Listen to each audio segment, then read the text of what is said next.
birthday gye tukuza eya Ssekabaka Muteesa banategeezebwa nti gyandibadde emyaka 10 omwaka guno kasooka nga azaalibwa.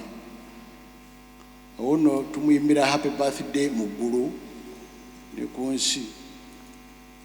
Katonda yamutuwa n'atubeerera ekirabo ekirungi ne tumwagala nnyo, ali naye Mukama n'amwokola ebirungi bingi. Tuzze wano ffenna okusiima Katonda.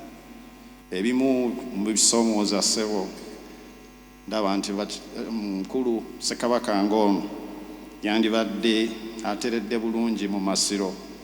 Amasiro ago ssebo twagala tuwongeremu kaweekembe tugamalirize. Mulimu si mwangu, mulimu gwa nsimbi, naye kusoomooza kunene. Download the app on App Store or Google Play Store now. Vision Digital Experience, the future of media.